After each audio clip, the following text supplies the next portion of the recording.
Pertanyaannya satu, zikir apa yang dikerjakan oleh Nabi? Kan antara subuh, pada subuh sampai ke suruh kan zikir. Zikirnya apa yang dikerjakan? Apakah kalimat thayyibah ataukah yang lain? Kita bahas. Yang kedua, selesai sholat kemudian duduk. Apakah duduknya di tempat dia sholat? Atau boleh pindah ke tempat lain? Yang penting di area masjid. Ya, misal antum sholat di posisi yang sebelah kanan di sana. Tiba-tiba setelah itu nggak ada mushaf, pengen baca Quran, mushafnya di sana. Apakah boleh pindah ke sana? Atau kalau pindah, gugur ininya. Awas, hati-hati dilihat. Mau pindah, aduh takut gak dapat haji. Mau pindah, aduh takut umrah. Di situ aja gitu kan. Pas tiba-tiba ada cleaning service, Pak, maaf Pak, sebentar geser dulu. Maaf ya, haji dan umrah. Nah, kita lihat tuh seperti apa memahaminya. Karena ada yang menafsirkan nggak boleh pindah di situ, gitu. Ya, nanti kita lihat apakah benar harus di situ saja atau boleh berpindah. Kalau boleh berpindah, apa dalilnya? Kalau memahami di situ saja, bagaimana keadaannya? Paham? Jadi ini satu, dua, dan kasus yang terakhir, Ustadz, bagaimana kalau keluar masjid untuk kebutuhan hajat yang darurat? Pengen ke toilet kan? Ya, memang nggak di rumah, di masjid ada toilet. Begitu mau keluar, ke toilet keluar, ingat haji dan umrah, haji dan umrah. Dia tahan-tahan, kan? Ya, syurufnya dapat, sakitnya juga dapat, gitu kan? Nah, itu seperti itu bagaimana kemudian solusi hukumnya. Nah, kita bahas pelan-pelan. Di dalam Al-Quran disebutkan beberapa aktivitas yang mampu mendekatkan dan mengingatkan kita dengan Allah, dan langsung disebut dengan zikir. Dan ini pun dipraktekkan oleh Nabi sallallahu alaihi wasallam. Contoh, yang pertama ditemukan di Quran surah keempat ayat 103, paling kanan pertengahan.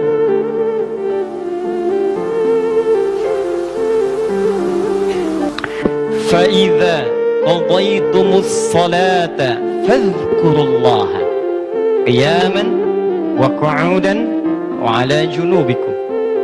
Maka jika anda telah tuntas mengerjakan salat, maka segeralah berzikir kepada Allah Subhanahu wa ta'ala. Di amalan sunnah pasca salat berzikir, zikir dulu. Bisa anda kerjakan kalau buru-buru, ya sambil berdiri, berjalan. Jadi waktu umum ya. Misalnya ini anda sudah sholat zuhur nih, harus ke kantor, ya dikejar-kejar langsung berangkat lagi. Tapi kan anda buru-buru keluar pun kan tidak mengganggu anda untuk mengucapkan kalimat-kalimat zikir. Misalnya apa?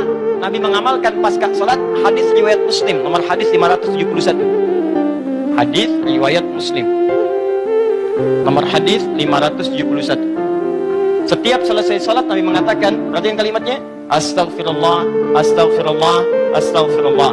Allahumma antas salam, minkas salam, tabarakta ya dzal jalali wal ikram. Apa anda nggak bisa sambil keluar mengucapkan Astaghfirullah, Astaghfirullah, Astaghfirullah? Ini kata Al-Quran, sesibuk apapun anda, begitu selesai sholat apa nggak bisa sambil jalan Astaghfirullah, Astaghfirullah, Astaghfirullah? Daripada anda keluar membicarakan sesuatu yang tidak penting, bahkan nggak berkata apa-apa, jalan aja, mendingan pakai zikir kan? Astaghfirullah, Astaghfirullah, Astaghfirullah. Allahumma antas salam, minkas salam, tabarakta ya dzal jalali wal ikram. Hadis Muslim nomor hadis 573. La ilaha illallah wahdahu la syarika lah, lahul mulku wa lahul hamdu wa huwa ala kulli syai'in qadir. Kalau anda misalnya nggak terlampau sibuk, silahkan sambil duduk. Konteks tadi setelah selesai menunaikan salat subuh, antum pengen berzikir dulu, maka jenis zikir yang pertama adalah mengucapkan kalimat-kalimat thayyibah. Kalimat thayyibah.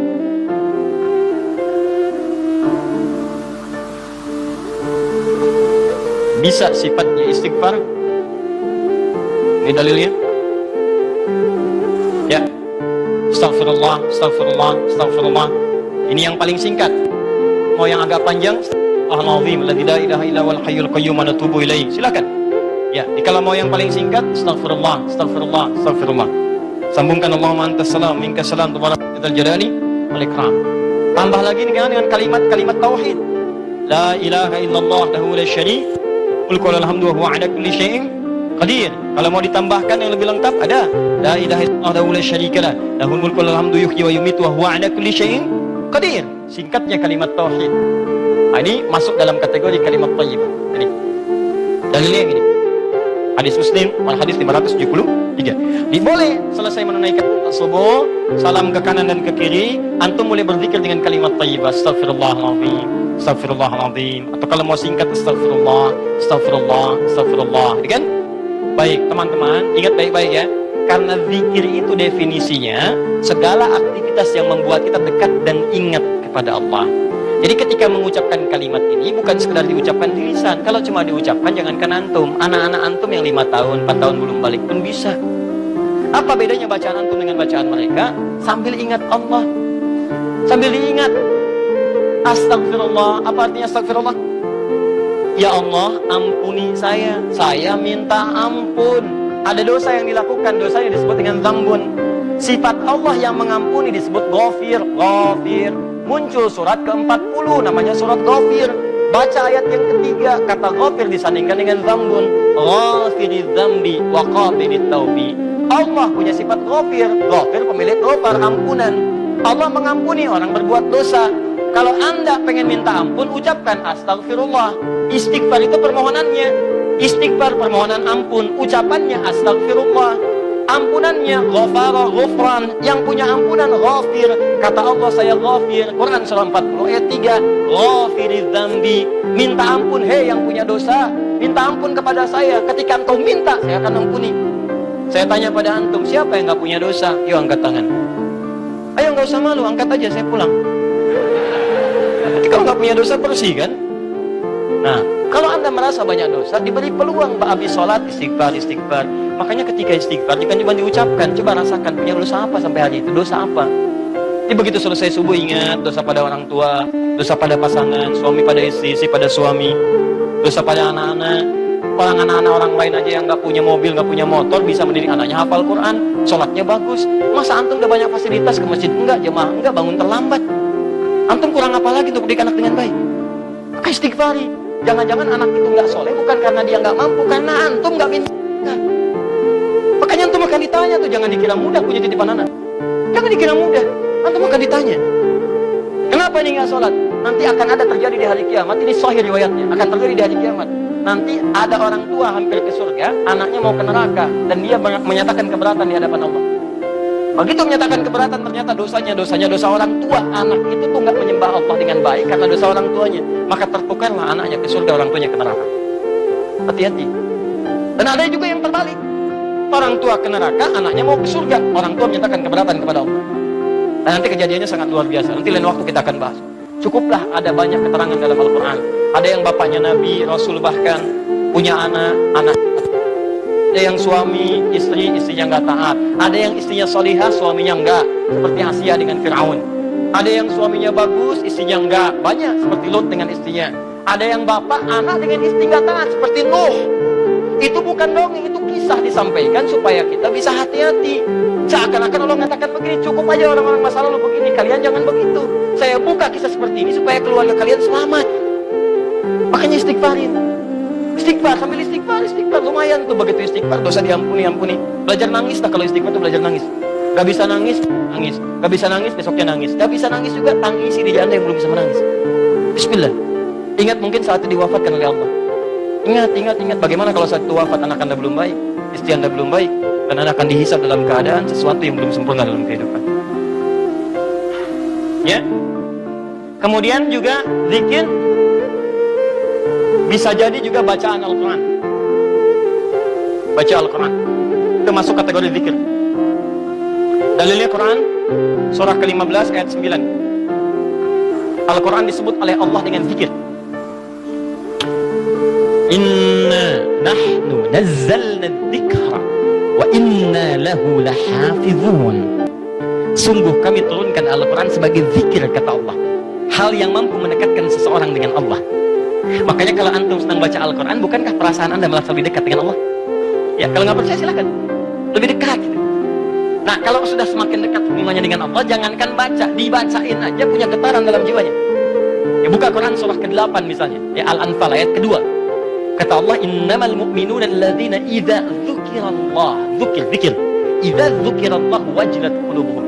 Orang-orang yang imannya bagus itu baru dengar nama Allah disebut getaran dalam jiwanya. Makanya kalau pengen ngecek iman, sedang dekat tidak dengan Allah, gampang. Setiap hari Allah perdengarkan namanya 5 kali dalam sehari.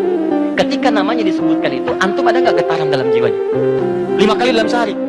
Subuh, zuhur, asar, maghrib, isya. Allahu Akbar, Allahu Akbar. Bukankah nama Allah? Kalau antum sedang dengar suara adzan, itu nama Allah diperdengarkan. Ada getaran nggak di hatinya? Ya, yang imannya hebat itu belum diperdengarkan dia udah siap-siap. Sebenarnya adzan zuhurnya itu jam 12:08. Kok bisa jam 11 udah siap-siap? Padahal mandi dulu, wudu dengan sempurna, berangkat ke masjid. Itu tandanya imannya luar biasa. Ada orang yang saat dipanggil baru ingat, Allahu Akbar, Allahu Akbar. Ya Allah, sudah masuk zuhur, siap-siap. Imannya standar. Standar. Itu yang biasa. Begitu dipanggil ingat. Ada orang yang sama, Allahu Akbar, Allahu Akbar. Ya Allah, sudah adzan, baru adzan, belum qomat. Itu iman bermasalah. Imannya lemah bermasalah. Karena itu, hubungan yang dekat dengan Allah, langsung ingat Allah disebut dengan zikir. Karena itu kata Allah, saya turun Al-Quran. Ya, antara fungsinya untuk zikir. Jadi kalau anda ba'da salat subuh misalnya sudah astagfirullah, astagfirullah, astagfirullah, istighfar, syuruk belum muncul, mushaf, ya baca. Saya pengennya istighfar aja Ustaz, astagfirullah, syuruknya belum tiba juga, astagfirullah, belum syuruk juga, ada astagfirullah. Iya. Ambil mushaf baca, pahala lebih banyak. Setiap hurufnya 10 kebaikan. Ya, 10 kebaikan. Ramadan nanti tambah jadi 100. Setiap hurufnya 100. Makanya saya sarankan dari sekarang bikin kurikulum. Nanti bulan depan saat masuk Sya'ban, saya akan terangkan kurikulum Nabi saat di bulan Ramadan. Nanti yang bisa dikerjakan saat Ramadan apa saja. Kelemahan orang Islam sekarang, begitu masuk Ramadan, dia tidak punya rencana kegiatan Ramadan. Akhirnya ketika masuk Ramadan, itu asal saja yang mau baca-baca. Ya tidak, mau taraweh-taraweh, mau enggak-enggak. Awal-awal Ramadan semangat semua, penuh. Lihat pertengahan kemajuan, maju sapnya, maju, hilang. Teruskan. 3. Kalau Ustadz saya tuh misalnya mushaf nggak ada, boleh nggak saya bisa dari hafalan? Boleh. Karena menghafal Quran itu bagian dari zikir. Bahkan keutamaan menghafal Quran itu 4 lebih mulia, lebih utama dibandingkan sekadar baca. Itu ditemukan di Quran surah ke-54.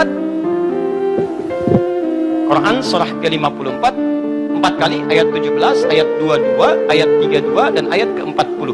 17, 22, 32 dan 40. Yang ini menghafal atau mengulang hafalan. Misal Nabi begitu selesai salat sudah berzikir kalimat thayyibah, maka beliau biasa membaca teman-teman itu 4 surah utama. Pertama yang surah kedua Al-Baqarah ayat 255 dikenal dengan ayat kursi. Allahu la ilaha illa huwal hayyul qayyum la ta'khudhuhu sinatun wa la naum. Seterusnya sampai selesai. Setelah itu membaca Al-Ikhlas, Qul huwallahu ahad. Setelah itu membaca Al-Falaq, Qul a'udzu birabbil falaq. Setelah itu membaca An-Nas, Qul a'udzu birabbin nas. Kalau anda ingin memilih seperti bacaan Nabi, boleh 4 ini dibaca. Ayat kursi, Al-Ikhlas, Al-Falaq, An-Nas. Kalau anda ingin mengulang-ulang hafalan anda, juz amma misalnya boleh. Baca misalnya Amma yatasaalun an-naba. Atau saya mulai dari Ad-Duha boleh. Wad-duha wal-laili idza saja, terus baca sambil menunggu syuruk, sambil mengulang-ulang hafalan. Sah. Zikir. Teruskan, ada juga bentuknya doa. Doa bagian dari zikir. Doa. Dari mana tahunya Ustaz? Quran surah ke-7 ayat 205. Praktek nabinya bagaimana Ustaz? Hadis riwayat Ibnu Majah nomor hadis 925. Di saat anda berdoa, itu anda sedang berzikir. Ya, makanya kan ketika anda berdoa, anda merasa lebih dekat dengan Allah kan? Ya, merasa nyambung gitu.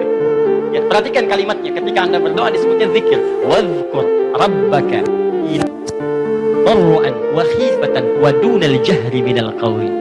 Kata Allah, kalau anda sedang punya masalah, ada persoalan, jangan mengeluh. Jangan mengeluh, apalagi bikin status, gak menyelesaikan masalah. Gak masalah bikin status. Dia tidak seperti yang aku kira. Selesai juga enggak. Terus tungguin komentar, itu paling kasihan tuh, nungguin gitu. Aduh, kasihan, belum ada yang komen. Ya, udah 2 jam baru muncul. Kenapa Jeng? Gitu kan, baru dijawab.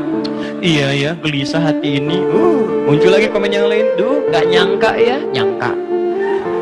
Capek, gak selesai, masalah selesai, tidak, cuma nambah masalahnya. Kata Allah, kalau punya masalah, tenangkan hati, berdoa, sebut nama Allah. Itu lebih memberikan ketenangan. Zikir itu selain mendekatkan kita pada Allah, zikir itu membuat hati lebih tenang. Tenang. Makanya ketika Allah menyebutkan fungsi zikir di Quran surat 13 ayat ke-28, Allah sampaikan begini, ala bidzikrillahi tatma'innul. Kamu mesti yakin, kata Allah, dengan berzikir kepada Allah hati kamu akan tenang.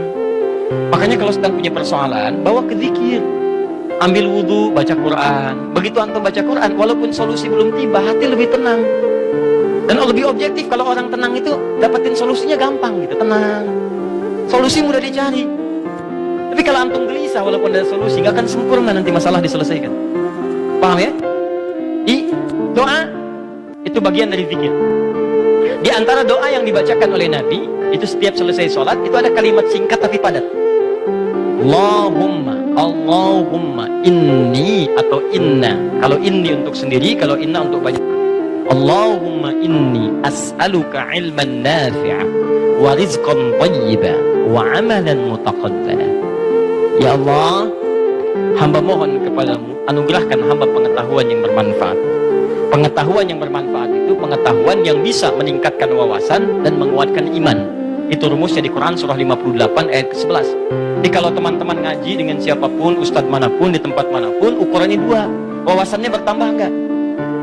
Awas hati-hati, kalau ngaji tapi wawasan nggak bertambah, itu ada sesuatu yang salah di pengajiannya. Ngaji cuman ketawa aja gitu kan, ya, tapi nggak jelas dapatnya apa. Yang paling aneh ngaji, yang dicari-cari jin, ya kan, atau apa, itu paling aneh itu. Apa yang didapatkan? Terus nambah hari ini sholat, ngaji ke pengajian sholat, dapat tambahan wawasan. Oh begini cara takbir yang baik, bisa sejajar dengan bahu, bisa sejajar dengan daun telinga, ya kakinya terbuka selebar bahu, badannya tegap. Jadi begitu antum praktekkan, punya tambahan wawasan, kepake dalam ibadah. Oh begini cara sujud yang sempurna. Jadi itulah yang disebut dengan teman-teman iman yang baik, ilmu yang baik. Yang kedua, imannya meningkat, lebih dekat dengan Allah. Jadi kalau antum ngaji dimanapun, di antara cirinya wawasannya luas, tapi keimanan itu bertambah. Karena ada orang yang belajar Islam Pak, cuman keimanannya makin berkurang. Itu yang paling aneh tuh orang-orang liberal. Belajar Islam ke Eropa, belajar Islam ke Amerika, pulang-pulang konslet. Betul ya, semua agama sama, menuju Tuhan yang sama, cuman caranya beda-beda. Ente ini aneh belajar Islam pada orang yang bukan Islam.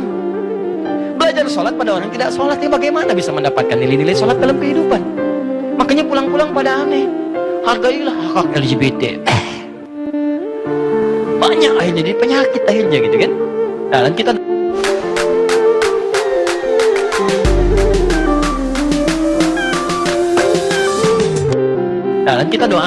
doakan dengan baik, arahkan pada yang baik. Jadi kalau ada yang kurang-kurang tuh kita doakan. Ya buang dulu celaan-celaan. Yang kalau mau dicela itu perbuatannya, bukan orangnya. Celak perbuatannya, kemudian doakan kepada yang lebih baik. Karena boleh jadi dia bisa berubah dalam kebaikan. Paham sampai sini? Jadi demikian teman-teman sekalian. Ya, doa isi. Kemudian di situ awas hati-hati ya, dua ya cirinya ya. Satu, imannya menguat, kedua wawasan bertambah. Termasuk pengajian saya ini ya, kalau saya mengajar dimanapun, tidak membuat Anda lebih dekat dengan Allah, tolong tinggalkan saya. Anda cari guru lain. Cari guru lain, cari yang baik-baik, yang membuat Anda lebih dekat dengan Allah. Atau Anda lebih dekat dengan Allah, cuman sayang, wawasan gak bertambah, itu pun bahaya. Ibadah gak cukup dengan semangat. Ya Allah, saya banyak dosa, saya pengen berubah ya Allah, saya semakin kuat imannya, besok saya sholat subuh 4 rakaat. Gak bisa. Ya. Jadi iman kuat tapi wawasan gak ada gitu. Begitu sholat subuh 4 rakaat, itu kan bahaya. Ya, paham ya? Nah, jadi dua ini mesti balance ya, antara iman dengan ilmu itu mesti seimbang.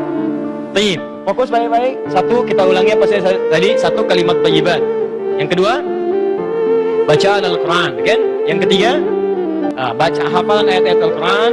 Yang keempat, doa. Yang kelima, menyebutkan nama-nama Allah atau Al-Asma'ul Husna. Boleh, itu zikir. Ustadz, apa dalilnya? Dalilnya Quran surah kedua ayat 152 ditafsirkan dengan Quran surah ke-17 ayat 110. Quran surah kedua ayat 152 paling kanan sebelah bawah ditafsir dengan Quran surah 17 ayat 110 paling kanan di pertengahan. Ini bagian terakhir. Quran surah kedua ayat 152 Allah minta fadhkuruni, kata Allah, zikir, sebut aku, sebut aku, sebut aku, sebut nama Allah. Orang-orang yang sering menyebut Allah maka akan disebut-sebut namanya oleh Allah. Indah kan? Antum aja nama disebut-sebut di TV, senangnya luar biasa kan? Wah, Pak Asep adalah jamaah subuh yang sangat luar biasa. Datang ke Masjid Nurul Bahri, jam 3 sudah di masjid, masuk tayangan Anda. Tapi memang disayangkan, jam 3 sudah adzan Pak Asep, ya kan? Tapi kan antum enak, ya disebutkan di TV tersanjung, ya disebutkan di komplek tersanjung. Kenapa antum tidak merasa tersanjung ketika nama antum disebut-sebut oleh Allah Subhanahu wa taala? Kata Allah, "Fadhkuruni adzkurkum." Sebut namaku. Ketika engkau menyebutku, aku akan sebut-sebut namamu. Maka ada hamba-hamba Allah yang disebut oleh Allah, si fulan, si fulan, si fulan, si fulan. Ya, di antara yang disebut itu ada 2. Siapa? Orang-orang yang sering menyebut nama Allah, khususnya terkait dengan nama-namanya yang mulia. Dari mana taunya? Tafsirkan dengan Quran surah 17 ayat 110. Perhatikan kalimatnya. Kata Allah, "Qulid Allah." Panggil aku Allah. Sebut. Minta. Ada masalah, ada doa, ada masalah, ada solusi, pengen nyebut Allah, sedang punya persoalan, sebut. Kata Allah, panggil namaku Allah. Awil Rahman atau Ar-Rahman. Di paling singkat kalau Anda sedang ada masalah, pengen solusi atau pengen menyebut nama Allah, sebut ya Allah. Ya Allah, ya Rahman. Tapi Allah tawarkan begini, ayyamma tad'u falahul asmaul husna. Ketika engkau ingin memanggilku, menyebutku, aku punya nama-nama terbaik yang sangat sesuai dengan kebutuhan kalian. Ya, teman-teman bisa sebutkan, misal Anda di pagi itu berharap rezeki pengen ditambah oleh Allah, sebut ya Allah ya Razzaq, ya Allah ya Razzaq, ya Allah ya Razzaq, ya Allah ya Razzaq. Allahumma zid fir rizqi, Allahumma rzuqni rizqan tayyiban halala. Ya Allah ya Razzaq, ya Allah pemilik rezeki, zidni fir rizqi, ya Allah tambahkan rezeki saya. Allahumma rzuqni rizqan halalan tayyiban, berikan rezeki kepada saya yang halal dan yang terbaik yang mampu saya dapatkan. Anda sedang punya persoalan, sebut namanya ya Allah ya Al-Fattah, ya Al-Fattah, ya Al-Fattah. Iftah li kullil khair. Ya Allah ya Al-Fattah yang memiliki segala solusi, bukakan kepadaku solusi terbaik dari setiap persoalan yang aku alami sampai dengan saat ini. Anda ada yang ganggu di pekerjaan, ada yang sedang usil Islam, sebut ya Allah ya Jabbar, ya Jabbar, ya Jabbar, ya Malik. Ya Malik, ya Rabb, ya Malik, Allahumma ya Jabbar. Ya Allah yang Maha Pelindung, Raja dari segala raja, lindungi aku dari tangan-tangan orang-orang yang jahil. Anda sedang banyak ujian, sebut ya Allah ya Sabar, ya Sabar, ya Sabar, ya Sabar, zidni sabra. Ya Allah yang Maha memiliki segala sifat kesabaran, tolong tambahkan kesabaran pada diriku untuk bisa mampu mengatasi ujian yang tengah engkau ujikan. Anda yang sedang mau ujian, ya Allah, Allahumma ya Alim, ya Alim, ya Alim, ya Alim, alimni ya Allah ma jahiltu, wanfa'ni bima ta'allamtu, wa najirni fi imtihani ya Allah bima radit. Ya Allah yang Alim, yang Maha pemilik ilmu, tambahkan ilmu kepadaku, ajarkan apa yang belum aku ketahui, berikan manfaat pada apa yang telah aku pelajari, dan luluskan aku dalam ujian yang akan aku alami. Minta. Kata Allah, "Udhkurni fadhkuruni adzkurkum." Sebut saya, aku sebut kamu. Engkau panggil namaku dengan nama terbaikku, aku berikan kemuliaan sesuai dengan apa yang kau butuhkan. Cukup Pak, 5 ini kerjakan habis subuh, selesai. Astagfirullah, astagfirullah, astagfirullah. Allahumma antas salam. Di situ baca Quran. Baca Quran diulang. Ya, ayat kursi, Al-Ikhlas, Al-Falaq, An-Nas. Di situ kemudian antum berdoa, habis doa sebut nama Allah. Begitu lihat jam 8. Bunyi waktu syuruk muncul, gitu kan? Kan sekarang ada zaman digital kan? Zaman digital. Ya, ngitungnya gampang kok. Biasanya itu kalau dari subuh teman-teman dari waktunya itu 1 jam, 1 jam setengah itu udah masuk syuruk. 1 jam lah. 1 jam. Jadi kalau sekarang kurang lebih jam misalnya, yaitu 1 jam kemudian, terus 1 jam lewat 10-15 menit sudah masuk ke syuruk. Ya, jadi begitu sudah masuk syuruk, ya antum tunaikan salat 2 rakaat. Ada yang nunggu dulu 5 menit supaya lebih aman misalnya, silakan. Gak ada masalah. Tunggu 5 menit selesai, tunaikan salat 2 rakaat. Begitu salat sujud lamain. Ya Allah, dekatkan aku kepadamu. Ya Allah, jadikan aku terhubung dengan ridha-Mu. Ya Allah, berikan aku kemuliaan-kemuliaan. Sekalipun belum haji, berikan pahala haji dan umrah kepadaku.